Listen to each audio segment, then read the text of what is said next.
இன்றைக்கு இந்த ஆராதனை முடிந்ததும் உங்களுக்கு ஒரு ஆகாரம் ஒழுங்கு செய்யப்பட்டிருக்குது. இன்றைக்கான ஆகார காரியத்தை பொருட்படுத்தி கொண்டவர்கள் பெரியகுப்பம் கிராமத்தை சேர்ந்த பிரதர் தங்கமணி, அவருடைய சகோதரி செந்தமிழ் செல்வி.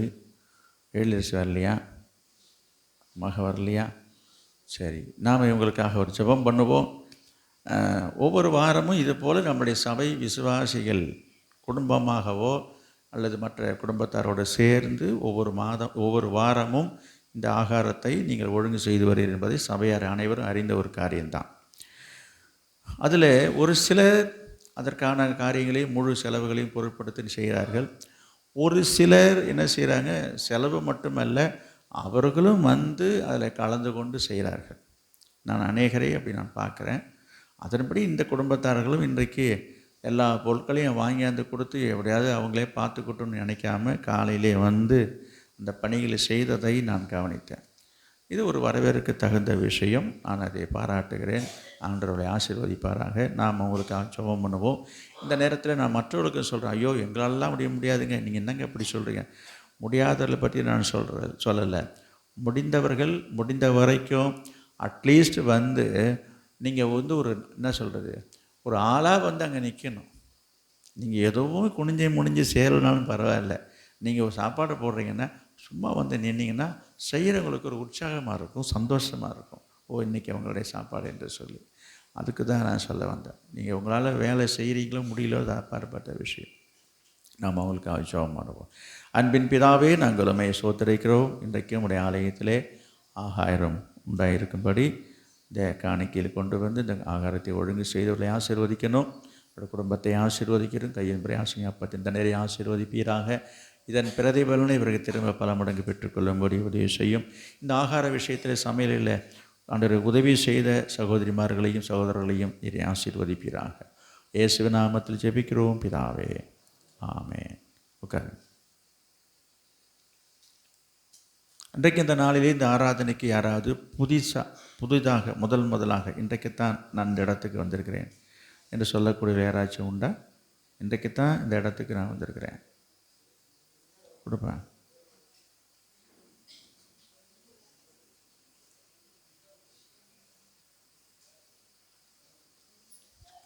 பின்னாடி பார்ப்பேன்.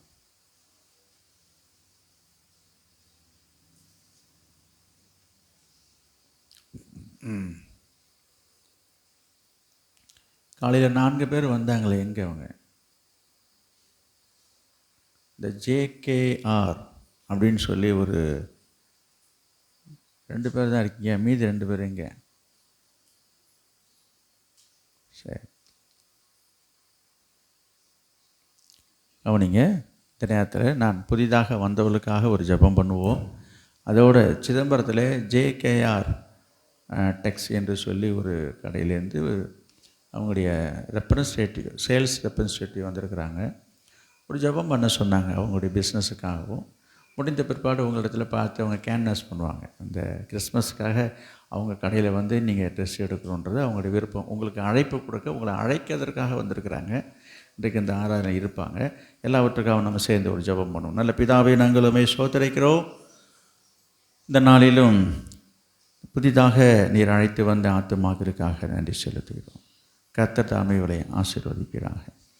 அவர் என்ன காரணத்து நோக்கத்துக்காக இங்கே வந்தார்களோ அதை ஆண்டவர் அறிவீர். அவர் தேவையை சந்திக்கணும், விருப்பத்தை நிறைவேற்றணும், அவரோடு இங்கே பேசணும். கர்த்தரே தேவனோடு அறிந்து கொள்ளும் பாக்கியத்தை தாங்க. கர்த்தர் நல்லவர் என்பதை ருசித்து பார்க்கும்படி உதவி செய்யுங்க. உங்களுக்கு ஸ்தோத்திரம். இந்த JKR என்கிற இந்த நிறுவனத்துக்காக ஸ்தோத்திரம். அவர்கள் கேட்டுக்கொண்டபடி அவருடைய அந்த பிஸ்னஸுக்காக நாங்கள் ஜெபிக்கிறோம். கர்த்தர் அவர்களை ஆசீர்வதிப்பீராக.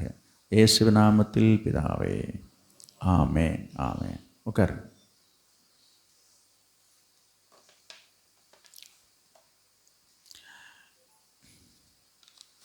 கர்த்தருடைய பரிசுத்த நாமத்திற்கு மகிமை உண்டாகட்டும். இன்றைக்கு நான் எதுவும் உங்களுக்கு புதிதாக ஒன்றும் செய்தியோ பிரசங்கத்தையோ நான் கொண்டு வரலை. இல்லாதனால இல்லை, இருக்கிறது. இருந்தாலும் நான் அதை உங்களுக்கு கொடுக்க விரும்பலை என்று சொல்லலாம். என்றால் நல்ல வார்த்தைகளை, ஆலோசனைகளை நம்ம மத்தியில் நான் நினைக்கிறேன் ஒரு 2 மாத இடைவெளிக்கு பிற்பாடு வந்திருக்கிறாங்க. அதனால் எல்லாவற்றையும் சேர்த்து அவங்க உங்களிடத்தில் இப்போ சொல்ல இருக்கிறாங்க. அப்போ இந்த நேரத்தில் என்ன நான் சொல்ல வருகிறதுனா, செய்தி பிரசங்கம் என்று சொல்ல முடியாது. கடந்த 21 நாட்களாக நம்முடைய சபையிலே உபவாச ஜெபம் நடந்தது. அந்த இடையில் நான் அதை பற்றி உங்களுக்கு சொன்னேன் பார்த்தீங்களா? 21 நாட்கள் ஆண்டவர் ஆவியானவர் நம்மை கிருபையாக வழி நடத்தினார் என்று சொன்னேன். அப்போ ஆவியானவர் இந்த ஜெபத்தை குறித்து இந்த 21 நாட்கள் ஜெபங்கத்திலே நடந்ததை சுருக்கமாக ஒரு மேலோட்டமாக சொல்ல விரும்புகிறேன். முடிந்தவர்கள் நான் சொல்லுகிற எல்லாம் படிக்கிறதுக்கு நேரம் இல்லை, வசனத்தை நான் குறித்து வைத்து கொண்டால் உங்களுக்கு பிரயோஜனமாக இருக்கும். நான் வேகமாக சொல்லி குறிப்புகளாக சொல்லி நான் கடந்து போக விரும்புகிறேன். இந்த கடந்த 21 நாட்களாக இந்த ஜெபத்தை தொடங்கும் போது ஆண்டவர் ஆவியானவர் அற்புதமாய் நடத்தினார், அதிசயமாய் நடத்தினார், ஆச்சரியமாய் நடத்தினார், ஆசீர்வாதமாய் நடத்தினார், அழகாய் நடத்தினார் என்று சொல்லலாம். எப்படி என்று சொன்னால், இந்த உபவாச ஜெபம் அவசியமா? அதை குறித்து ஆண்டவர் என்ன சொல்லுகிறார் என்று அப்படி தான் அந்த ஜெபம் தொடங்கப்பட்டது. அதில் நீங்கள் வாசிக்கலாம் வேண்டாம், எழுதி கொள்ளுங்கள். யோவேல் தீர்க்கதரிசன புஸ்தகம் 2ஆம் அதிகாரம் 15-16 சொல்லப்பட்டிருக்கிறது. இந்த சபையை பரிசுத்தப்படுத்தும்படி உபவாச நாளை நியமிக்க வேண்டும், சபையை கூட்டுங்கள் என்று சொல்லப்பட்டிருக்குது. ஏன் என்று இதை சொல்கிறேன்? சிலர் நினைக்கலாங்க, உபவாசம் ரைட் சரிதாங்க, ஏன் அதை நாங்கள் வீட்டிலேருந்து ஜெபிக்கக்கூடாதா, நாங்கள் வீட்டிலே உபவாசம் பண்ணக்கூடாதா என்று சிலர் நினைக்கிறோம். இதுக்கெல்லாம் சபைக்கு வரணுமா என்றெல்லாம் ஒரு சிலருக்கு ஒரு கேள்விகள் எழும்புகிறது. அதுக்காக தான் சொல்ல வந்தேன். வேதத்தில் உள்ள வசனத்தின் அடிப்படையில் தான் இந்த உபவாச நாளை ஆண்டவர் நியமித்திருக்கிறார் என்று நான் சொல்கிறேன். நீங்கள் தனிமையாக உபவாசம் இருக்கிறது தவறல்ல, அது வேறு இது வேறு என்பதை நீங்கள் முதலாவது புரிந்து கொள்ளணும். சரி, உபவாசத்தில் எது ரொம்ப அவசியம் என்று சொல்லி பார்த்தால், உபவாசம் என்று சொல்லும்போது உபவாசத்தில் ஜெபம் அவசியம். கவனிங்க, உபவாச ஜெபம் என்று சொன்னால் நிறைய பேருக்கு இது சாப்பிடாமல் இருக்கிறது தான் என்று நினைக்கிறாங்க. அது சாப்பிடாமல் இருக்கிறதுக்கு பேர் பட்டினி, அது உபவாசம் கிடையாது. உபவாசம்னா என்ன என்று சொன்னால், உணவு அருந்தாமல் ஜெபிக்கிறதுக்கு பேர் தான் உபவாச ஜெபம். நிறைய பேர் சாப்பிடாமல் இருப்பாங்க, ஆனால் ஜெபிக்க மாட்டாங்க. எனவே ஜெபம் இல்லாத உபவாசம் பட்டினி என்று சொல்லலாம். சரி, ஜெபம் என்று சொல்லும்போது அந்த ஜெபம் என்பது எப்படி இருக்க வேண்டும் என்று சொன்னால், வெறும் ஜெபம் அல்ல. சிலர் சொல்லுவாங்க, அது கரெக்டு தான், உபவாச ஜெபம்னா என்ன செய்யணும், ஜெபம் பண்ணணும்.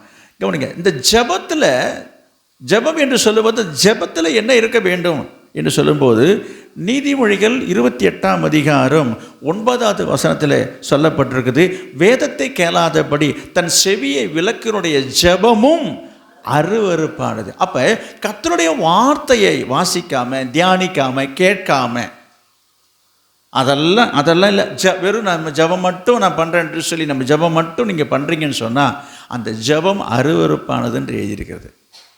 சிலர் நினைக்கிறாங்க, உபவாச ஜெபம் இன்னும் உட்காந்து பிரசங்கம் பண்ணிட்டு உட்காந்துருக்காருன்னு. அப்படி அல்ல. ஜெபத்திலே உங்களை உற்சாகப்படுத்துவதற்கும், ஜெபத்தினுடைய முக்கியத்துவத்தை உங்களை உணர்த்துவதற்கும், ஜெபத்திலே இன்னும் உங்களை உருவாக்குவதற்கு ஏதுவாகும்படியாகத்தான் வார்த்தைகளை ஆவியானவர் தருகிறார் என்பதை நீங்கள் சரியாக புரிந்து கொள்ள வேண்டும்.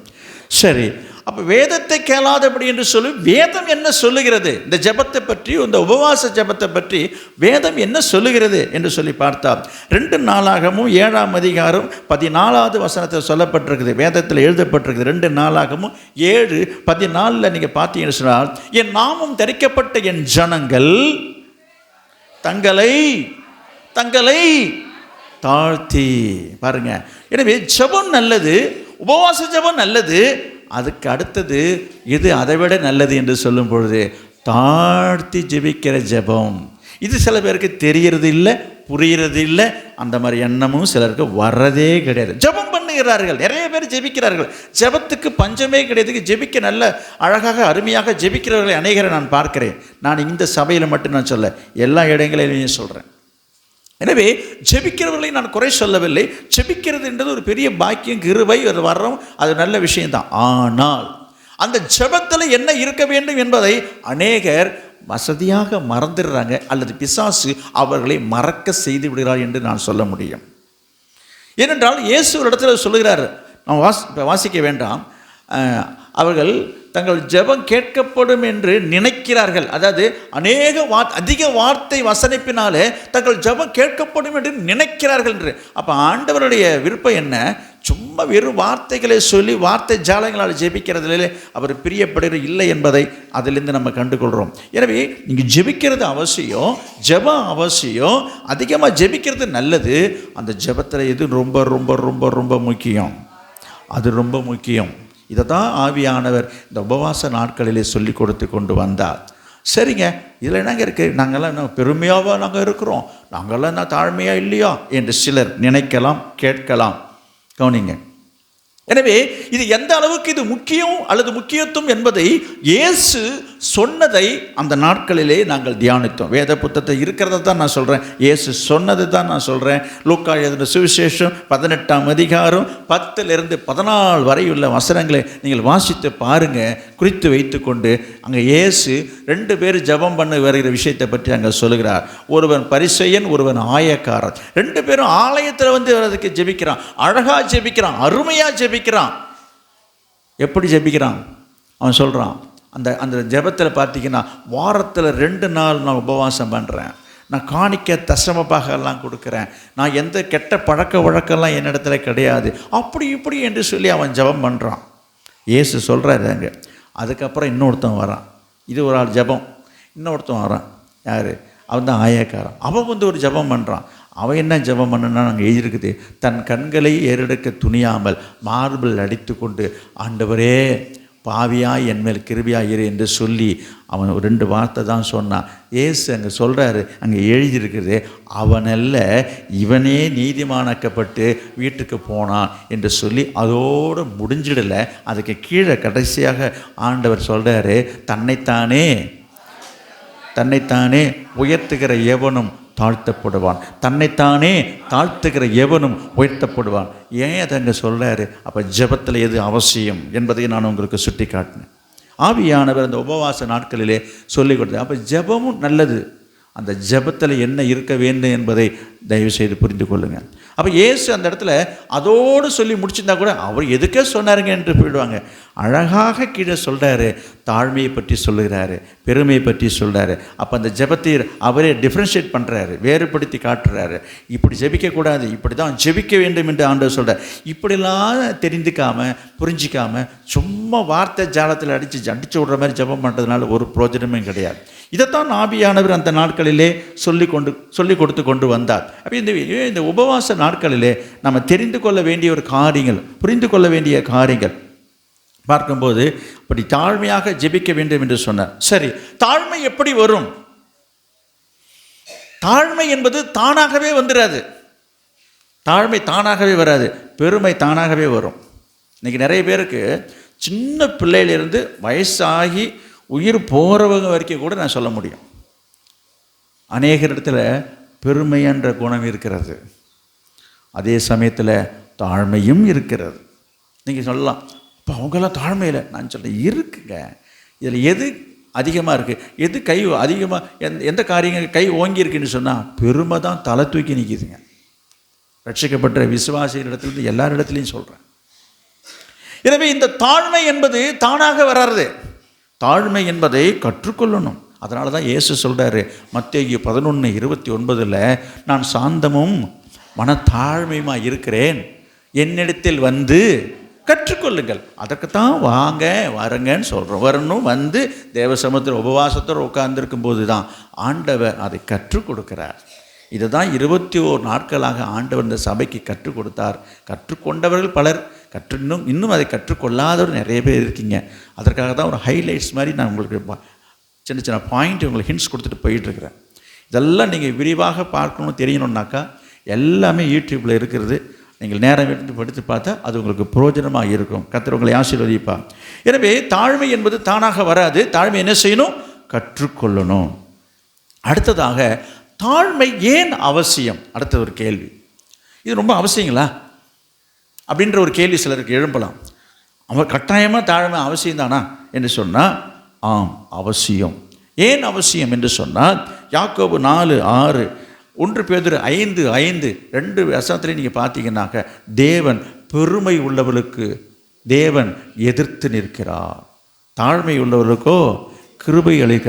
அப்போ தாழ்மை அவசியமா? ரொம்ப அவசியங்க, ரொம்ப அவசியங்க. நம்ம தாழ்மையாக இருக்கிறது வேண்டிய அவசியம். நீங்கள் தாழ்மை இல்லைன்னு சொன்னால் தேவன் உங்களுக்கு எதிராக நிற்பார். ஏன் என்று சொன்னால், நீங்கள் தாழ்மை இல்லை என்றால் அந்த இடத்துல பெருமை வந்து உட்காந்துரும். அந்த இடம் காலியாக இருந்தாலே பெருமை வந்து உட்காந்துரும். எனவே அவனை காலி பண்ணணும்னு சொன்னால் நமக்கு முதலாவது நம்முடைய இடத்துல தாழ்மையினால் நம்முடைய இருதயத்தை நிரப்பணும். தாழ்மையை சிந்தையினால் நம்ம இருதயத்தை நிரப்பணும். தாழ்மை நம்முடைய உள்ளத்தில் இருந்தால் பெருமை நம்ம அண்டாது. இன்றைக்கி நிறைய பேர் தாழ்மைக்கு இடம் தர்றதில்லை. எனவே ஆண்டவர் இதை எதிர்க்கிறபடினாலே, ஆண்டவருக்கு நீங்கள் எதிரியாக மாறாதபடிக்கு இருக்க வேண்டும் என்று சொன்னால் நீங்கள் தாழ்மையை கற்றுக்கொள்ளணும், தாழ்மையை பெற்றுக்கொள்ளணும், தாழ்மையாய் வாழ வேண்டியது அவசியம் என்பதை நீங்கள் அறிந்து கொள்ள வேண்டும். மேலும் தாழ்மையின் அவசியத்தை இயேசு வலியுறுத்துகிறார். அதாவது தாழ்மையாக இருங்கள் என்று சும்மா அவர் சொல்லிட்டு போகல, அது ரொம்ப அவசியம் என்பதை அவர் வலியுறுத்துகிறார்.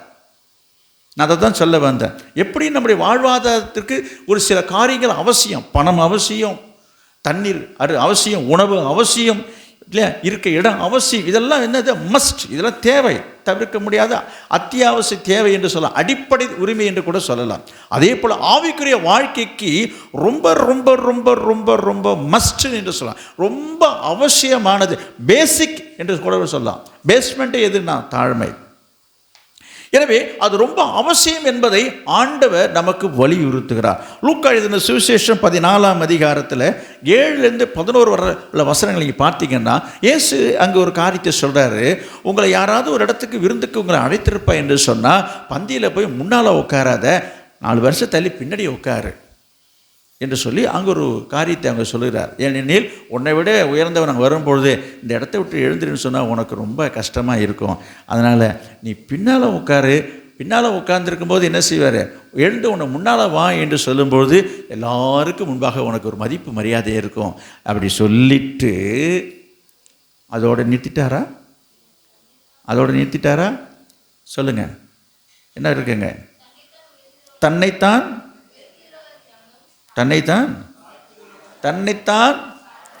தாழ்த்துகிற எவனும் உயர்த்தப்படுவான். தன்னைத்தான் உயர்த்துகிற எவனும். அப்போ என்ன சொல்ல வரேன்? அங்கே சொன்னார், எங்கே சொன்னார்? பரிசேயன் ஆயக்காரன் ஜெபம் பண்ணுற இடத்துலையும் சொல்கிறாரு. அதைத்தான் நான் சொல்லிக்கிட்டே வரேன். அப்போ இயேசு ஏன் திரும்ப திரும்ப ஒரு காரியத்தை சொல்கிறார்? இது அவசியமாக இருக்க காரியத்தை தான் திரும்ப சொல்லுவாங்க. அப்போ இதிலேருந்து நமக்கு இது அவசியம் என்பதை நீங்கள் புரிந்து கொள்ள வேண்டும். எதை ஆண்டவர் அங்கு உணர்த்துகிறார் என்பதை புரிந்து கொள்ள வேண்டும். நிறைய பேர் இந்த காரியத்தை சிந்திக்கிறதே கிடையாது, மேலோட்டமாகவே படிச்சுட்டு போயிடுறாங்க. மத்தேயு எழுதின சுவிசேஷம் 20ஆம் அதிகாரம் 26-27 ஆண்டவர் அங்கே சொல்கிறாரு, உங்களுக்குள்ளே அப்படி இருக்கலாது. உங்களுக்குள்ளே யாராகிலும் நீங்கள் முதல்வனாக இருக்க விரும்பினால், முதன்மையானவனாக, தலைவனாக நான் பெரிய ஆளாக ஆகணுன்ற ஆசை உங்களுக்கு இருக்குது என்று சொன்னால் நீங்கள் என்ன செய்யணும்? எல்லாருக்கும் பணிவிடை செய்யணும். யார் ஒரு பெரிய ஆளாக ஆகணும்னு ஆசைப்படுறீங்களோ நீங்கள் முதல்ல பணிவிடை செய்யணும். மத்தேயு 20ஆம் அதிகாரம் 26-27 சொல்லப்பட்டிருக்கிறது. அடுத்தது, சரிங்க, இப்படி ஆண்டவர் இந்த தாழ்மையை பற்றி நமக்கு சொல்லிக்கொண்டே வருதா?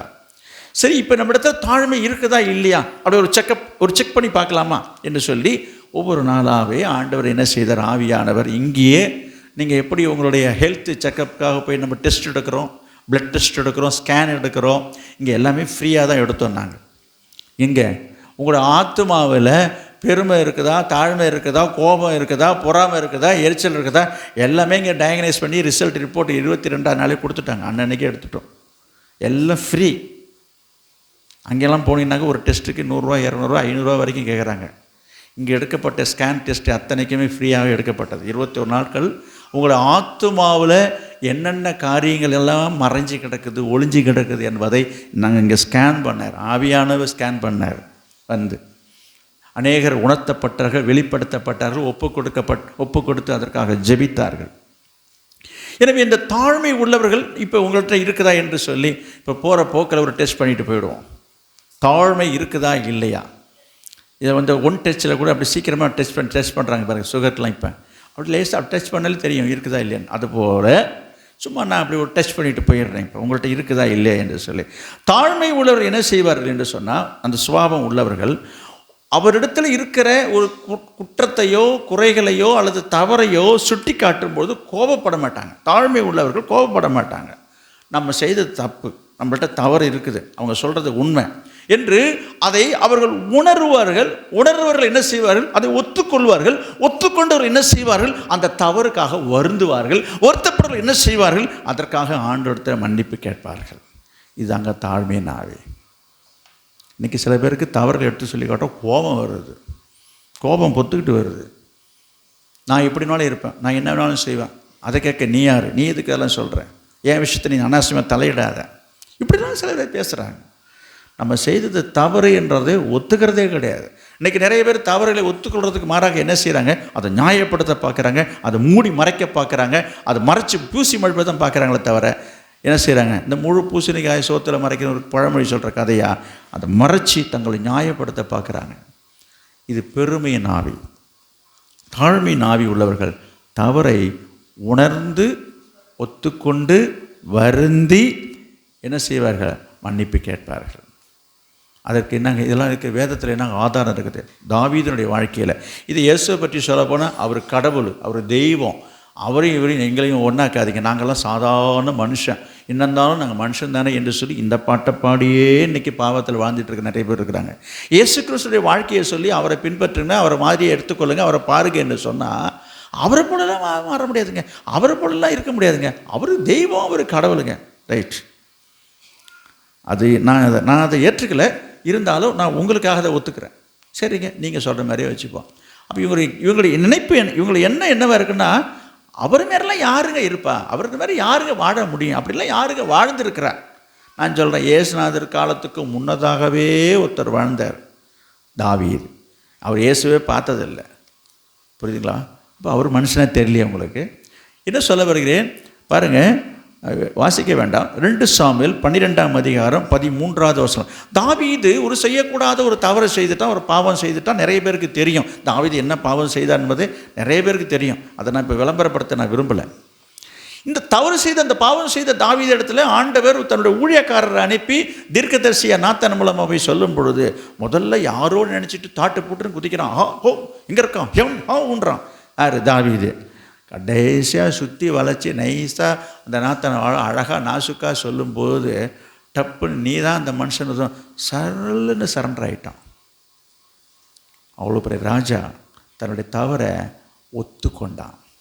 அவன் சொல்கிறான், அந்த 12ஆம் அதிகாரம் 13 எழுதியிருக்குது, நான் கர்த்தருக்கு விரோதமாய் பாவம் செய்தேன்றதை நாத்தான்ட்டு எத்தனை பேர் ஒத்துக்கிறாங்க? எத்தனை பேர் செய்த தவறை ஒத்துக்கிற மனப்பக்குவம் இருக்குது, மனசில் தைரியம் இருக்குது, துணிச்சல் இருக்குது? செய்த தவறாக இருந்தால் கூட அதெல்லாம் சொல்லக்கூடாது, அது கேட்காதீங்க, அது கிண்டாதீங்க, அது கிளறாதீங்க என்று மறைக்கத்தான் பார்க்குறீங்க. தன் பாவங்களை மறைக்கிறவன் வாழ்வடைய மாட்டான், அவர்களை அறிக்கை செய்து விட்டு விடுகிறவனோ இரக்கம் பெறுவான். எனவே தாவீது இந்த இடத்துல ஒரு பெரிய ஸ்டேட்டஸ் அவனுடைய ராஜாவாக இருந்தாலும் கூட அந்த தவறை சுட்டி காட்டும் பொழுது ஒத்துக்கிட்டு அவன் மேனாலே அதோட இன்னும் முடிஞ்சு போச்சு. ஒரு சங்கீதமே எழுதிட்டான். 51ஆம் சங்கீதம் பாவ சங்கீதம் என்று சொல்வார்கள். அவன் சொல்கிறான், அவன் எவ்வளவு புலம்புறான், வருந்துறான். ஏன் இதை சொல்ல வருகிறேன்? தவறை உங்களுக்கு சுட்டி காட்டும்போது நீங்கள் வருத்தப்படுறீங்களா? நிறைய பேர் வருத்தப்படுறதே கிடையாது. என்ன, எனக்கு சில நேரத்தில் சிலரெல்லாம் பார்க்கும்போது மனசு ரொம்ப வேதனையாக இருக்குங்க. இன்றைக்கு சிலர் பொலிட்டிக்கலாக நான் சொல்ல வர்றது அரசியல்வாதிகள் மட்டும் இல்லைங்க, இன்றைக்கு உலக பிரகாரமான உலகத்தார் நிறைய பேர் நான் பார்த்துருக்குறேன். எவ்வளோ பெரிய தவறுகளை செய்திருப்பாங்க. இவர் பெரிய இன்னும் நாட்டுக்கு சுதந்திரம் வாங்கி கொடுத்த பெரிய தியாகி மாதிரி கையை காட்டிட்டு போயிட்டு இருப்பான். இதெல்லாம் நினைக்க பாருங்கள், என்னங்க இது, நீ எவ்வளோ பெரிய கேவலமான காரியம் செஞ்சுருக்கிற, இதில் ஒரு ஃபோட்டோ எடுத்துகிட்டு நிற்க வேண்டியது, இதில் நியூஸில் ஒரு போட வேண்டியது, இது எல்லோரும் கையாட்டி இப்படி அசைக்க வேண்டியது, நீ என்ன செஞ்சுட்டு நீ போகிற? இது வெளியில் உலகம். இன்றைக்கு சிலர் கத்தருக்குள்ளே இருக்கிற சிலரும் கூட அப்படி தான். ஒரு தவறு செஞ்சுட்டான்னு சொல்ல அதுக்காக ஒரு வருத்தம் தெரிவிக்கிற மாதிரி ஃபீல் பண்ணுற மாதிரியே இருக்காது. எதையுமே செய்யாத மாதிரி இப்படி பார்க்குறது, இப்படி பேசுறது, இப்படி நடக்குது. என்ன பேசுவாங்கன்னா, யார் தான் செய்யாமல் இருக்கிறா? ஊரில் உலகத்தில் எல்லோரும் ஒழுங்காக இருக்கிறாங்களா? எல்லோரும் கரெக்டாக இருக்கிறாங்களா? எல்லோரும் யோக்கியமாக இருக்கலாங்களா? என்ன மட்டும் பார்க்குறீங்க, என்ன மட்டும் ஏன் சொல்கிறீங்க? இப்படி பேசி அதை பூசி மழுப்பி மடையடைக்க பார்க்குறாங்களே தவிர நம்ம செஞ்ச தவறுன்ற ஒத்துக்கொள்கிற தன்மை ரொம்ப ரொம்ப ரொம்ப ரொம்ப குறைவாக இருக்குது. நான் என்ன சொல்ல வருகிறேன், இது நிறைவோ குறைவோ அங்கே நான் வரல.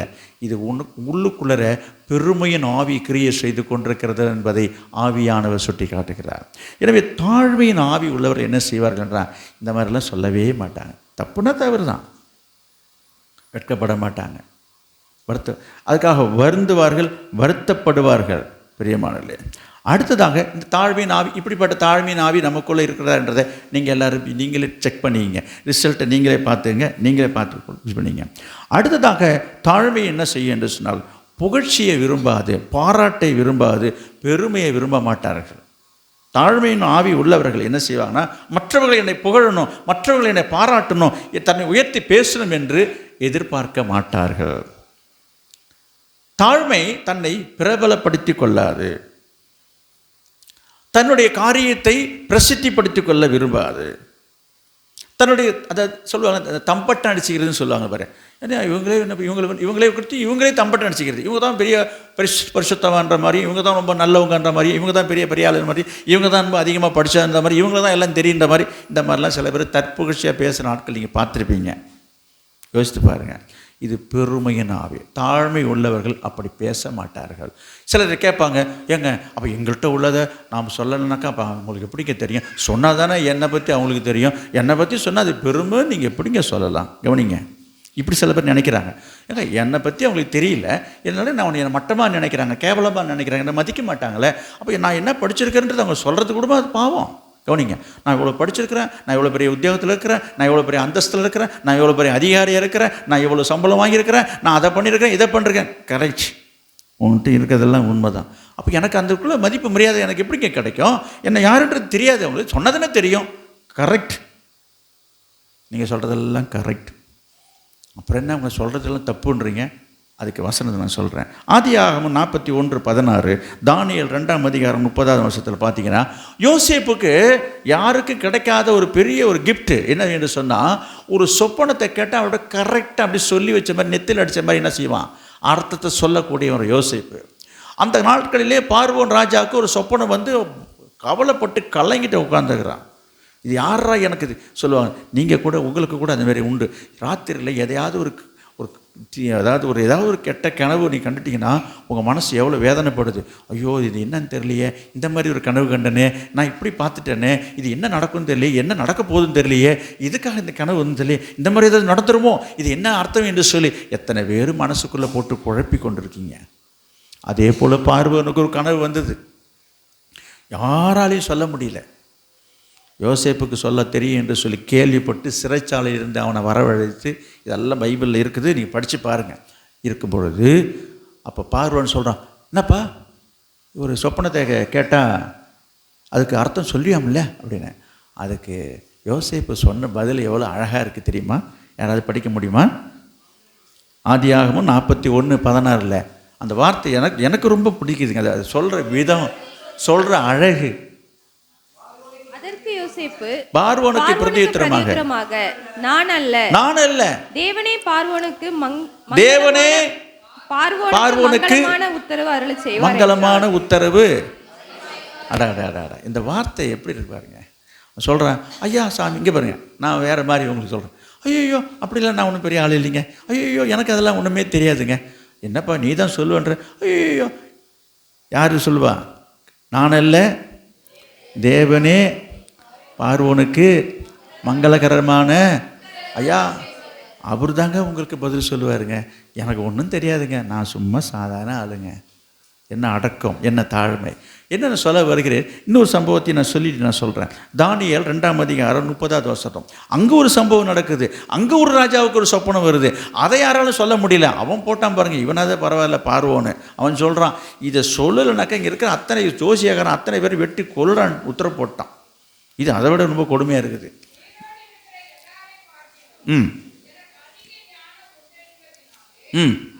அல்ல.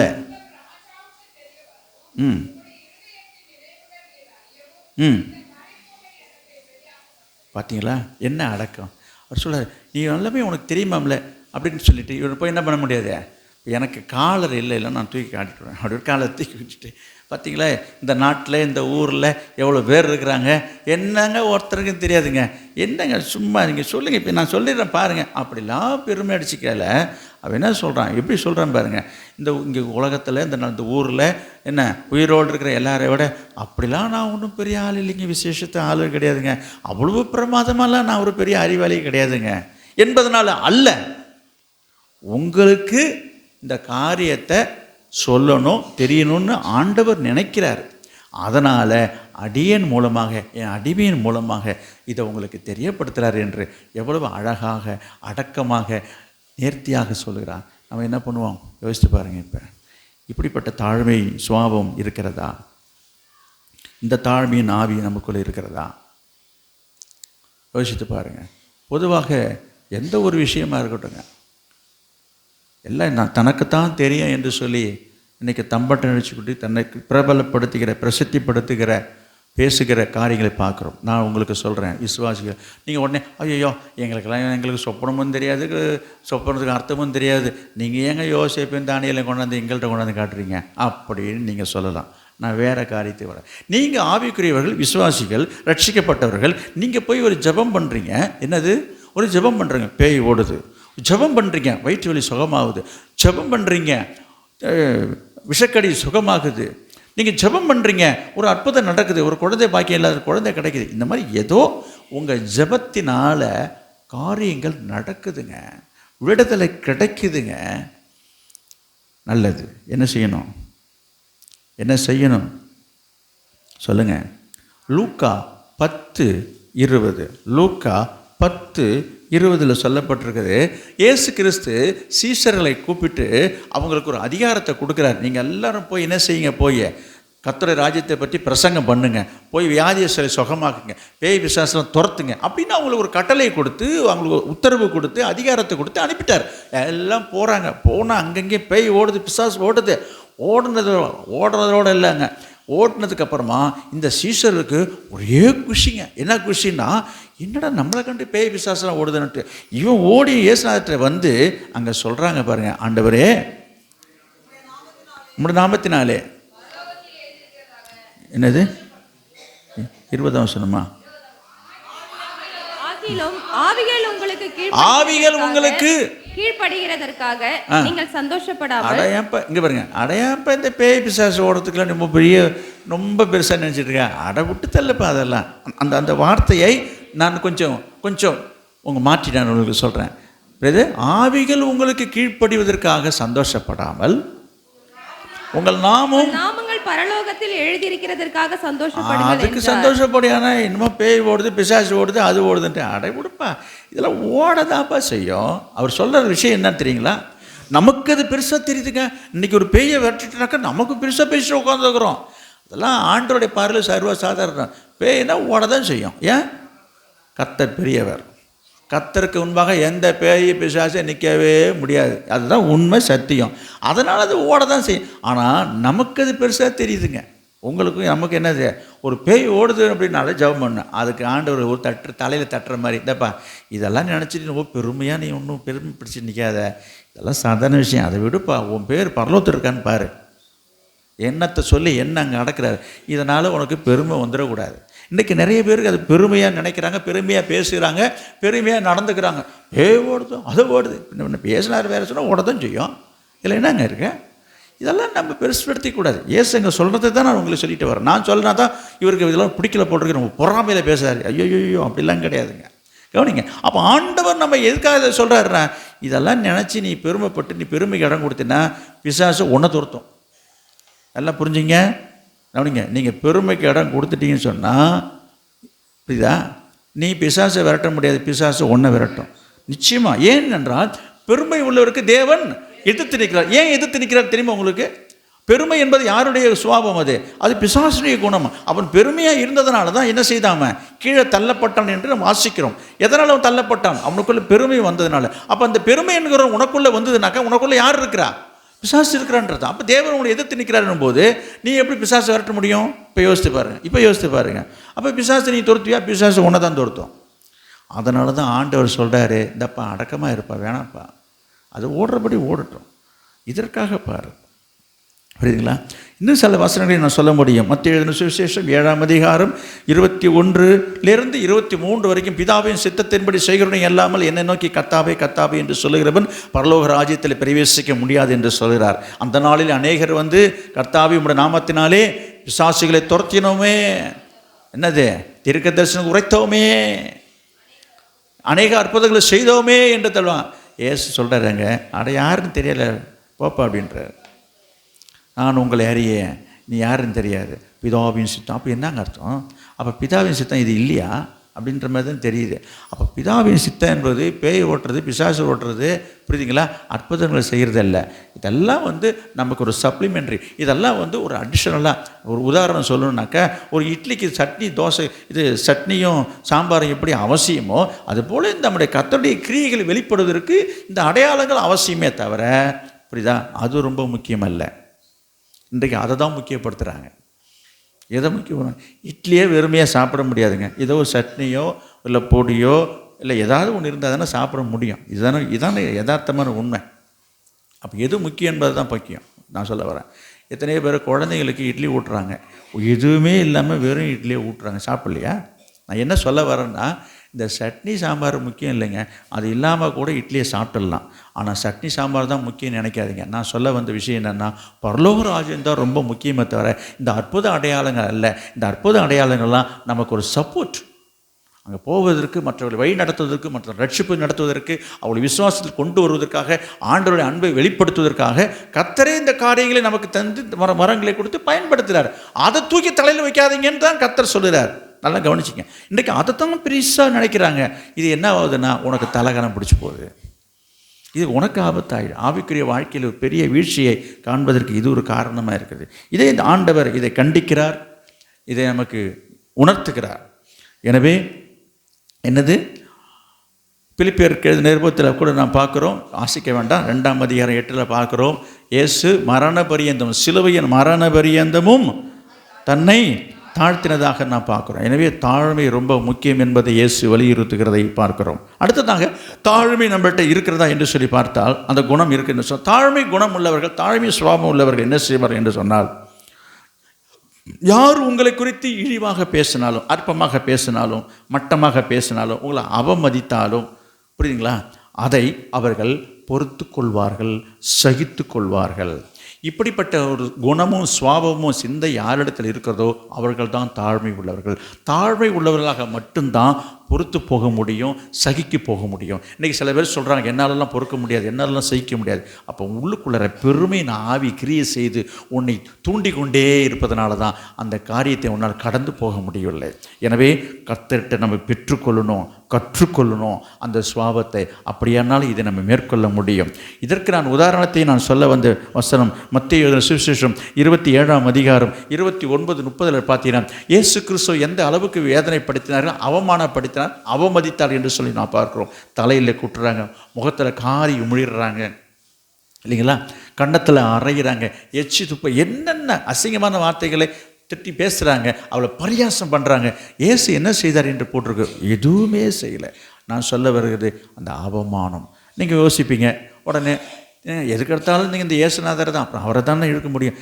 அது இல்லைங்க, இயேசுவை போல யாராவது இருந்தாங்களா, இயேசுவை போல யாராவது வாழ்ந்தாங்களா, அதை சொல்லுங்கள்.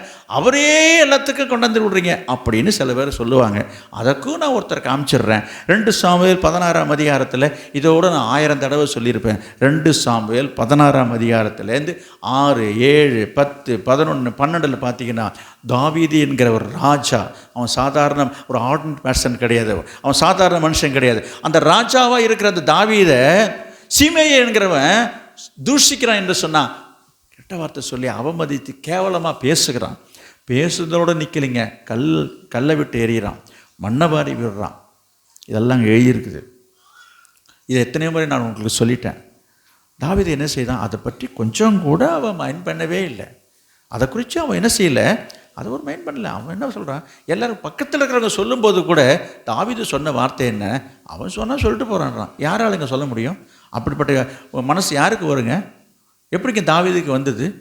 அதை தான் சொல்கிறேன், தாழ்மையின் ஆவி. அவனுக்குள்ளே இந்த தாழ்மையின் ஆவி என்ன செய்தது, இந்த சகிச்சு போனதை பற்றி நான் சொல்கிறேன். உங்களுக்கு ஒருத்தர் யாராவது ஒரு வார்த்தை சொன்னால் அப்படியே சுருக்குன்னு சொல்கிறாங்க.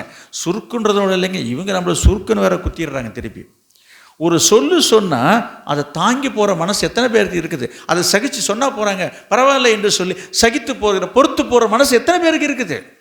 நான் திரும்பவும் சொல்கிறேன், தாழ்மையின் ஆவி உள்ளவர்களுக்கு அது இருக்கும். பொறுமை உள்ளவருக்கு சுருக்குன்னு கோபம்தான் வரும். நமக்குள்ளே கோபம் வருது என்று சொன்னால் உள்ளுக்குள்ளே கிடக்கிறது இருக்கிறது சரியில்லைன்னு அர்த்தம். இதை நீங்கள் கண்டுபிடிச்சி இதை நீங்கள் சரிப்படுத்திட்டீங்கன்னா நல்லது. எனக்கு அப்படி தான் இருக்குது, நான் அப்படி தான் இருப்பேன் என்று சொல்லாதீங்க. தாழ்மையை இயேசுவிடத்தை வந்து கற்றுக்கொள்ளுங்க, உங்களை தாழ்த்துங்க, கர்த்தர் உங்களை ஆசீர்வதிப்பார். எனவே சொல்ல வந்தது, தாழ்மையின் சுவாபம் உள்ளவர்கள் என்ன செய்வார்கள்? மற்றவர்களை இழித்து பழித்து பேசினாலும் அவதூறு பண்ணினாலும் அவமதித்தாலும் என்ன செய்வார்கள்? அந்த அவமானத்தை பொறுத்து கொள்வார்கள், அவமானத்தை சகித்து கொள்வார்கள். அடுத்ததாக நீங்கள் சொல்லலாம், நீங்கள் சொல்கிறதெல்லாம் நல்லா தாங்க இருக்குதுங்க, நீங்கள் பேசுகிறது ரொம்ப நல்லா தாங்க இருக்குது, இதெல்லாம் பேச்சுக்கு தாங்க, நடைமுறைக்கு எல்லாம் ஆகாதுங்க. நீங்கள் சொல்கிற பேச்சை கேட்டு நான் இப்படி தாங்க இருந்தால் போன வந்தாங்க, ஒரு நாயை நம்மளை மதிக்க மாட்டுதுங்க. அடுத்த கேள்வி, நான் அப்படி தாழ்மைன்னு சொல்லிட்டு போனாக்க ஊரில் ஒருத்தனவே நம்ம மதிக்க மாட்டுறாங்கங்க. அது ஒன்று ஆச்சுங்களா? அடுத்தது, நான் இந்த மாதிரி யாருடைய வம்புக்கும் தும்புக்கும் போகிறது கிடையாதுங்க, நான் எந்த வம்பு சண்டைக்கும் போகிறது கிடையாதுங்க, இந்த மாதிரி என் காரியத்தை நான் இழந்துட்டு வந்து நிற்கிறாங்க, உங்கள் பேச்சை கேட்டுட்டு உங்கள் பிரசங்கத்தை கேட்டுவிட்டு அப்படின்னு சில பேர் நினைக்கலாம். கவனிங்க, இப்படி ஒரு எண்ணம் வரும். என்னங்க இது, நீங்கள் இப்படிலாம் சொல்கிறீங்கன்னு நடந்தேன், நான் இந்த மாதிரி எதுவுமே செய்யலை, எனக்கு என்ன கிடைக்கல? நியாயம் கிடைக்கல. அப்போஸ்தலர் நடவடிக்கைகள் 8ஆம் அதிகாரம் 37வது வசனம் சொல்லப்பட்டிருக்குது. அப்போஸ்தலர் நடவடிக்கைகள் 8:37 எடுத்தால் வாசிக்கலாம். அதற்கு பிலிப்பு, நீர் முழு இருதயத்தோடும் இல்லையே, இல்லை, அவர் அது என்ன வசனம்? சாரி, நான் 37 சொல்லிட்டேன், 33. அவர் தன்னை தாழ்த்தின பொழுது அவருடைய நியாயம் எடுத்து போடப்பட்டது. போதுமா? தாழ்த்தும் போது நியாயம் கிடைக்காது தான். நீங்கள் நம்ம நியாயத்தை எதிர்பார்க்குறோம். இதாங்க நாங்கள் தாழ்மையாக இருந்தாங்க, எனக்கு நியாயம் கிடைக்க மாட்டேதுங்க, அடாவடி பண்ணுறதுக்கு தாங்க இந்த காலத்தில் நியாயமாக இருக்குது. நிறைய பேர் உலகத்தில் பேசிக்கிறது, எங்க உங்கள் உபதேச பிரசனத்தில் நீங்கள் வச்சிங்க, இந்த ஊரில் நான் காலம் தள்ளணும்னு சொன்னால், இந்த ஊரில் நான் பிழைக்கணும்னு சொன்னால், நான் சமாளிக்கணும்னு சொன்னால், இந்த மாதிரிலாம் இருந்தால் தாங்க நான் இதில் தொழிலில் நான் வர முடியும். இதெல்லாம் நமக்கு ஒத்து வராதுங்க. என்னது, இதெல்லாம் எடுபடாதுங்க, இதெல்லாம் நியாயம் கிடைக்காதுங்க. சரிக்கு சரி, பதிலுக்கு பதில், அடவடிக்கை அடிக்கடி பேசினா தாங்க அவன் அடங்கி போகிறான். பார்த்தீங்களா, நீங்கள் சொன்னதாலும் கேட்டாங்க நடந்து போகிறான்னா எனக்கு நியாயமே கிடைக்கல நினைக்கிறீங்களா? பைபிளில் எழுதியிருக்கிறது, தாழ்த்தும் போது நியாயம் எடுத்து போடும். நான் சொல்கிறேன் நியாயம் கிடைக்காது, நான் சொல்கிறேன் நியாயம் கிடைக்காதுன்னு தான் இங்கேயும் சொல்கிறேன், நியாயம் கிடைக்குன்னு சொல்ல. அப்புறம் எதுக்குங்க நான் தாழ்மையாக இருந்து நான் என்னங்க சாதிக்க போகிறேன்? எதுக்கு அப்படிப்பட்ட தாழ்மை எனக்கு எதுக்குங்க? அப்படி கேட்குறீங்களா? சொல்லுங்கள். இயேசுநாதரே தாழ்த்தினார், அவருக்கே நியாயம் கிடைக்கல, அப்புறம் உங்களுக்கு எனக்கு எப்படி நியாயம் கிடைக்கும்? அதுக்கு ஒரு சம்பவத்தை நான் சொன்னேன். என்னது? யோசேப்புடைய வாழ்க்கையில் கவனிங்க, அவன் மேலே செய்யாத ஒரு குற்றத்தை அவன் மேலே பொய்யான ஒரு குற்றச்சாட்டை சுமத்துனாங்க. என்ன பண்ணார் யோசேப்பு? உடனே ஹைகோர்ட்லேருந்து சுப்ரீம் கோர்ட்டுக்கு மேலே அப்பீல் பண்ணார். ஒரு அப்படியா? ஒன்றும் செய்யலைங்க. சொல்லியிருப்பான் பதில், அதை யாரும் எடுத்துக்கல, மேவே இல்லை. நீ செஞ்சதுதான்னு சொல்லி ஒரு தப்பான ஒரு குற்றச்சாட்டை சுமத்தி கொண்டுட்டு போய் ஜெயிலில் போட்டாங்க. அவன் தன்னை தாழ்த்தின போது அவனுக்கு நியாயம் கிடைக்கவில்லை. அவன் ஒரு தவறும் செய்யலை, ஒரு பாவமும் செய்யலை, உண்மைதான். ஆனால் நான் சொல்கிறேன், தாழ்மை உள்ளவர்கள் நியாயம் கிடைக்காவிட்டாலும் கேளுங்க, கர்த்தருக்காக நியாயத்துக்காக நம்ம தலை குனிய வேண்டிய ஒரு சூழ்நிலை வந்தாலும், நல்லா கவனிக்கிறீங்க, நான் இதனால் எனக்கு தலை குனிவு ஏற்பட்டு போச்சுங்க, நான் தலை நிமிர்ந்து என்னால் நடக்க முடியலைங்க, எனக்கு இப்படிலாம் நடந்து போச்சுங்க என்று நீங்கள் சொன்னீங்கன்னு சொன்னால், நான் சொல்கிறேன், அப்படி ஒரு வேளை உங்களுக்கு ஒரு தலை குனிவு ஏற்பட்டாலும், நீங்கள் எந்த இடத்துல கர்த்தருக்காக உங்களை தாழ்த்தும்படியாக தாழ்மையினுடைய அடையாளமாக நீ தலை குனிஞ்சு நிற்கிறாயோ, அந்த இடத்துல கர்த்தர் உன்னை தலை நிமிர்ந்து நிற்க செய்வார். உன் தலையை ஆண்டவர் உயர்த்துவார்.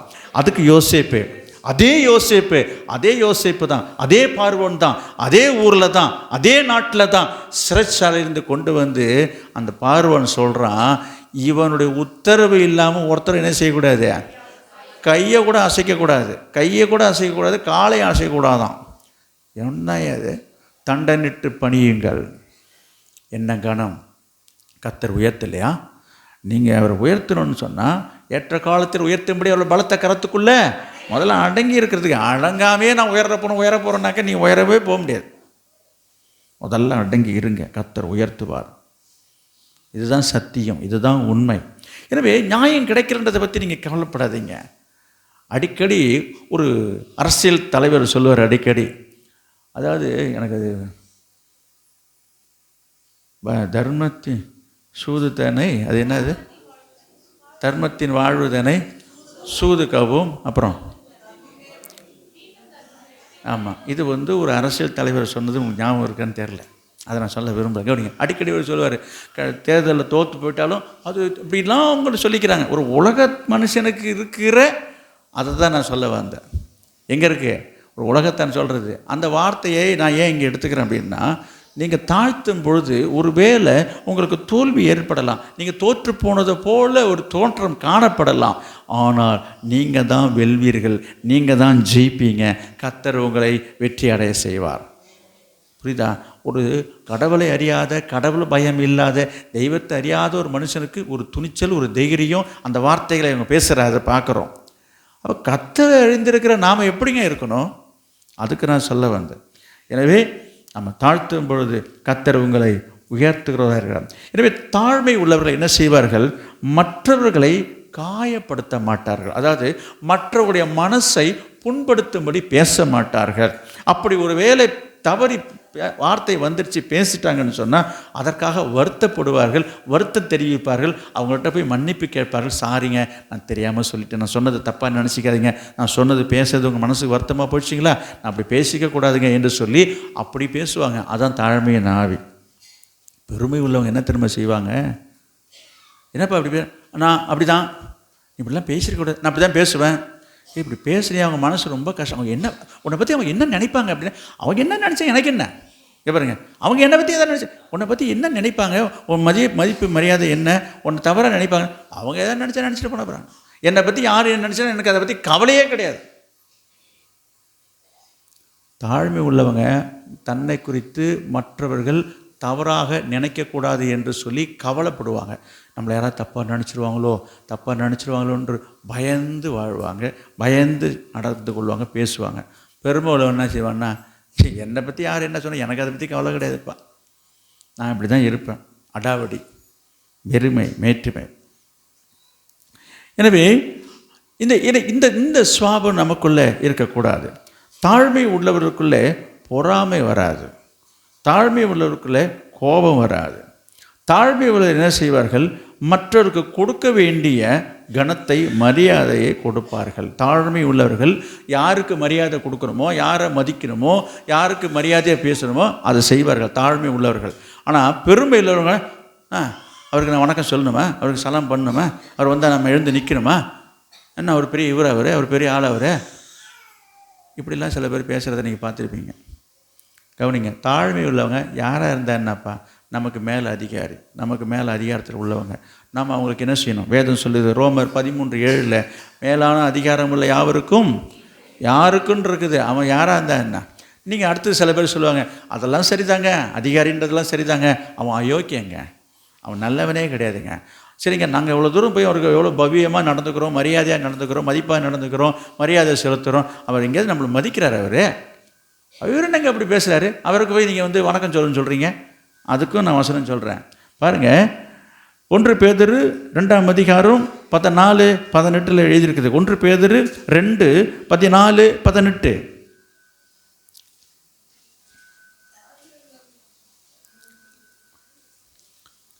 யார் எடுக்க?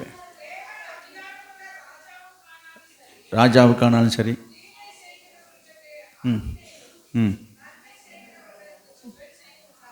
சரி, கீழ்ப்படிங்க. 18 அதில் 2 வரியை விட்டுடுங்க, நேரம் ஆயிடுச்சுங்க. பாருங்கள், நல்லவர்களுக்கு மட்டுமல்ல,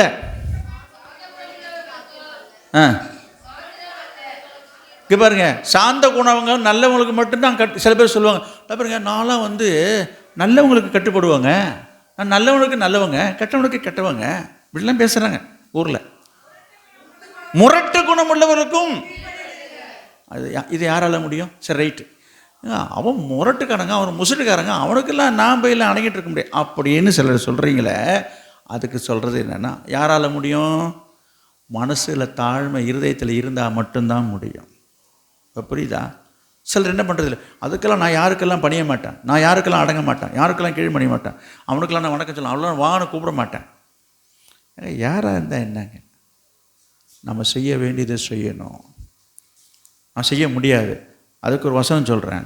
நீதிமொழிகள் 14:21, பிறனை அவமதிக்கிறவன் பாவம் செய்கிறோம். அப்போ நீங்கள் யாரை அவமதிக்கிறீங்களையோ, யாரை மதிக்க வேண்டியங்களை யாரை நீங்கள் மதிக்கலையோ, மதிக்க வேண்டியவங்களுக்கு மரியாதை நீ கொடுக்காம நீ ஒருத்தவங்களை இன்சல்ட் பண்ணுற, நீ ஒருத்தவங்களை அவமதிக்கிறேன்னு சொன்னால் நீ என்ன செய்கிற? வசனம் சொல்லுது, வேதம் என்ன சொல்லுது? ஐயா இது பாவம்பா. அப்போ நம்ம என்ன செய்யணும்? அவன் நல்லவனோ கெட்டவனோ முரடனோ அதை பற்றி நமக்கு கவலை கிடையாதுங்க. கர்த்தர் சொல்லியிருக்காரு, மேலான அவன்கிட்ட ஒரு அதிகாரம் இருக்குது. போய் அவனுக்கிட்ட ஒரு வணக்கத்தை போட்டுட்டு நம்ம பாட்டு வேலையை பார்த்துட்டு போயிட்டு இருக்க வேண்டியதான். அவங்களுக்கு செலுத்த வேண்டியது செலுத்துங்கன்னு தான் வேதம் சொல்லுது. இதை சில பேர் செய்ய மாட்டாங்க. ஏன் செய்ய மாட்டாங்க? அந்த பெருமை தலை தூக்கி நிற்கும். நான் தான் அப்படின்ற ஒரு ஆணவத்தில் என்ன செய்வாங்க? நான்லாம் யாருக்கும் பணிய மாட்டாங்க, அவனால் முடிஞ்சதை பார்த்துக்குங்க, என்ன செஞ்சுறாரு அவர், என்னங்க பண்ணுறாரு அவர் அப்படின்னு எதிர்த்து நிற்கிறாங்க. இதெல்லாம் தவறு. அவங்கள்ட்ட அதிகாரம் இருக்குது. கவனிங்க, யார் பின்னாடி பேசுறது? கவனிங்க, நாம் செலுத்த வேண்டியது செலுத்தணும். நான் திரும்ப சொல்கிறேன், தாழ்மையின் சுபாவம் நமக்குள்ளே இருக்கிறதா? பெருமை உள்ளவங்க என்ன செய்வாங்க? இதுக்கெல்லாம் பணியவே மாட்டாங்க. இந்த பெருமையின் சுபாவம் என்ன செய்யும்? அவமதிக்கும். அடுத்ததாக பார்க்குறோம், தாழ்மையின் சுபாவம். நான் சொன்னேன், கீழ்ப்படியதை பற்றி சொன்னேன். என்ன சொன்னாலும், அதாவது கடிந்து கொண்டு ஒருத்தவங்களுடைய குறைகளை கடிந்து கொண்டு மற்றவர்கள் மத்தியில் பேசினாலும் தாழ்மை உள்ளவங்க இணங்கி போவாங்க, இசைந்து போவாங்க, வணங்கி போவாங்க, பொறுத்து போவாங்க, தாங்கி போவாங்க, சகிச்சு போவாங்க. மத்தேயு 16:23-24 குறிச்சிங்க. அதில் பார்க்குறோம், ஆண்டவர் பேதுருவை பார்த்து சொல்கிறாரு, எனக்கு பின்னால் போய் சாத்தான் என்றார் பேதுருவை. அதுக்கு கொஞ்ச நேரத்துக்கு முந்தி தான் சொன்னார், நீ தான் பாக்கியவானு, மாம்சம் ரத்தம் உனக்கு வெளிப்படுத்தலை, என் பிதா தான் வெளிப்படுத்தியிருக்கிறாரு. அடாடா, உன்ன மாரி ஒரு அறிவாளி புத்திசாலி யாரையும் ஒரேடியாக புகழ்ந்த இயேசு ஒரேடியாக தலையில் நெத்தியில் அடிக்கிற மாதிரி அடிக்கிறார். என் மூஞ்சிலே முழிக்காத, என் பின்னால் போய் சாத்தானேன்ட்டார். பேதுரு என்ன செய்தான் என்று சொன்னால், நான் சொல்கிறேன், அங்கே செய்யாததை நான் செய்யறதா சொல்கிறேன். பேதுரு உடனே என்ன செய்தான் என்று சொன்னால், விட்டுட்டு வந்தான் பாருங்க, படவும் வலையும் ஒரே ஓட்டம் போனான். உங்கள் பின்னால் இருந்தால் இதெல்லாம் நமக்கு ஒத்து வராதியா, நான் போகிறேன் என் வேலையை பார்க்குறேன் என்று சொல்லி கடற்கரைக்கு போய் போட்டுட்டு வந்தானே வலை, மீனோட வலையை. அந்த மீன் வலையை போட்டு எடுத்துக்கிட்டு மீன் பிடிக்க போனான். இல்லை, இன்றைக்கு சில பேர் அப்படி தான். ஏதாவது ஒன்று சொல்லிட்டா போதுங்க, நான் இனிமேல் வரமாட்டேன், நான் எல்லாம் இனிமேல் சபைக்கு வரமாட்டேன், இதுக்கப்புறம் இந்த பக்கம் திரும்ப மாட்டேன்.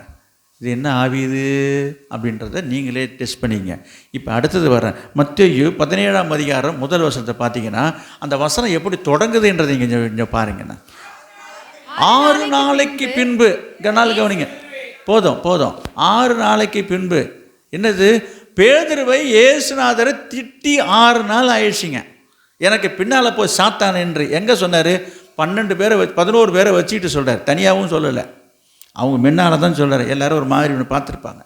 ஒரு இன்சல்ட்டிங் தானே இது. எல்லோரும் இருந்தாலும் சாத்தான் பிசாசுன்னு திட்டுறாரு.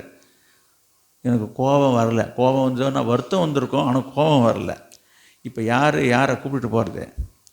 இயேசு, பேதுரு, யாக்கோபு, யோவான். கவனிங்க, 3 பேரையும் கூட்டிகிட்டு போகிறாரு. இவன் என்ன செய்யணும்? நான் சும்மா சொல்கிறேன், இந்த பேதுரை சொல்ல, நம்ம பேதுருன்னா என்ன, நம்ம உலகத்தாம பேதுருன்னு வச்சுக்க, முறுக்கிட்டு நான் வரல, நான் வரமாட்டேன், நீ வேணா போ, நீ போயிட்டே இரு, வரேன். நீங்கள் அப்படிலாம் பேசிட்டு இப்போ என்ன கூப்பிட்றீங்க, இப்போ மட்டும் எதுக்கு கூப்பிட்றீங்க, இப்போ தான் எனக்கு தெரிஞ்சிருக்குதா, நான்லாம் வர முடியாது. இது இந்த காலத்து பேதுரு, இது அந்த காலத்து பேதுரு. இது யோசித்து பாருங்கள். முறுக்கிட்டு போல, முரண்டு பண்ணிட்டு போல, ஏசா கூட தான் போகிறாங்க. அப்போ அவங்க சொன்னது என்ன ஆச்சுங்க? அவர் சொன்னால் சொல்லி போடுங்க. ஒரு பழமொழி சொல்லுவாங்க, கோழி மிதித்து குஞ்சு சாகுமான்னு. அந்த மாதிரி சொன்னால் போகிறாங்க. யாருங்க சொன்னது? நம்ம ஆண்டவர். பேதுருவை சொல்கிறேன். அது போல தான் ஒரு குடும்பத்துலையும் இருக்கணுங்க. ஒரு தாய் தாப்பம் பிள்ளையை தண்டிக்கும் போது நிறைய பிள்ளைங்களுக்கு கோபம் அப்படியே புத்துட்டு வருதுங்க. சரி, யாருங்க? ஒரு பெத்த தாய் சொல்கிறாங்க, தாப்பன் சொல்கிறாங்க, நமக்காக கஷ்டப்பட்டவங்க, பிரயாசப்பட்டாங்க, வளர்க்கறது எவ்வளோ கஷ்டப்பட்டுருக்குறாங்க, சொன்னால் போகிறாங்கன்ற அந்த எண்ணம் வரமாட்டுது. உடனே சுருக்குன்னு சுருக்கு எடுத்து போட்டுருதுங்க. இங்கே பாருங்க, ஒரு வார்த்தை சொல்லிட்டாக்கா இவங்களுக்கு சுருக்குன்னு வலிக்குதான், அதனால் இவங்க சுருக்கிட்டு போட்டுப்பாங்களா அவங்க. இது என்ன ஆவி இது? இப்போ பாருங்கள், இது எந்த ஆவி அவங்களுக்கு நடத்துது? உள்ளுக்குள்ளே பெருமையின் ஆவி இருக்குது, தாங்கி போகிற ஆவி இல்லை, அந்த மேல்கடி ஆவி இருக்குது. அது என்ன ஆவி? அதுதான் பிசாசு. அந்த பிசாசை கரெக்டாக இதுதான் சந்தர்ப்பம் பார்த்து கொண்டு போயிடுறான். ஒவ்வொரு ஆத்துமாவையும் நரகத்தை நோக்கி கொண்டுட்டு போயிட்டு இருக்கான். இதுதான் உண்மை. ஒரு காரியம்னாக்கா எல்லாத்தையும் தாங்கி போகணும், சகிச்சு போகணும், பொறுத்து போகணுன்னு எத்தனை பேர் சொல்லி கொடுக்குறாங்க, எத்தனை பேர் கற்றுக்கொண்டிருக்கிறாங்க. முதல்ல கற்றுக்கணும், அடுத்தது சொல்லிக் கொடுக்கணும். இது ரெண்டுமே இல்லாதனால தான் இன்றைக்கி சமூகத்திலையும் சமுதாயத்திலையும் உலகத்திலையும் குடும்பத்திலையும் சபையிலையும் சரி இன்றைக்கி குழப்பங்கள் வருவதற்கான காரணம் என்ன என்று சொன்னால் பெருமையின் ஆவி தலைவிரிச்சு ஆடிட்டு இருக்குது. தயவுசெய்து பெருமைக்கு இடம் தராதிங்க. தேவன் இந்த 21 நாட்களில் இந்த ஆவியை குறித்து தான், இது அதனுடைய அவசியத்தை குறித்து தான் ஆண்டவர் பேசினார். கடைசியாக நான் சொல்லி நான் முடிக்கிறேன். 2 நாளாகவும் 33:12 பார்த்தீங்கன்னா மனோசே என்கிற ராஜா தாழ்த்தினதை பற்றி கர்த்தர் அங்கே சொல்லியிருக்கிறதை நாம் அங்கே வாசிக்கிறோம். அதே போல் 2 ராஜாக்கள் 21ஆம் அதிகாரம் 27, 29 கர்த்தர் சொல்கிறார், இந்த ஆகாப்பு எனக்கு முன்பாக தாழ்த்தினதை நீ பார்த்தாயா என்று அங்கே பேசுகிறார் பாருங்க. அவன் தாழ்த்தின போது ஆண்டவர் மனசு மாறுது. நான் உங்களுக்கு சொல்கிறேன், தேவ சமூகத்து வரும்போது உங்களை தாழ்த்துங்க, கர்த்தர் உங்கள் மேலே இரக்கம் செய்வார். கர்த்தர் உங்கள் விண்ணப்பத்துக்கு ஜெபத்துக்கு என்ன செய்வார்? பதில் கொடுப்பார். எனவே இந்த உபவாச நாட்களிலே ஆண்டவர் நமக்கு வலியுறுத்தி சொன்ன ஒரு காரியம் என்னவென்று சொன்னால் தாழ்மை ரொம்ப ரொம்ப அவசியம். அதுதான் நான் உங்களுக்கு இப்போ சுருக்கமாக தான் சொன்னேன், ஆனால் இது ஒரு நேரம் ஆயிடுச்சு. இருந்தாலும் கர்த்தர் உங்களுக்கு அந்த கிருபையை தருவாராக. கர்த்தர் உங்களை ஆசீர்வதிப்பாராக. அன்பின் பிதாவை நாங்களுமே ஸ்தோத்திரிக்கிறோம். இந்த 21 நாட்கள் ஆண்டவரே நீர் கற்றுக் கொடுத்த இந்த பாடங்களுக்கு ஸ்தோத்திரம். இந்த தாழ்மையினுடைய அவசியத்தை ஆண்டவரை அறிந்து புரிந்து உணர்ந்து வாழ ஒவ்வொருக்கும் கர்த்தர் நீர் கிருபை தருவீராக. இவருடைய ஆசீர்வதிப்பீராக. இயேசுவின் நாமத்தில் ஜெபிக்கிறோம் நல்ல பிதாவே. ஆமென், ஆமென். தொடர்ந்து கர்த்தருடைய வார்த்தையே நாம் கேட்போம்.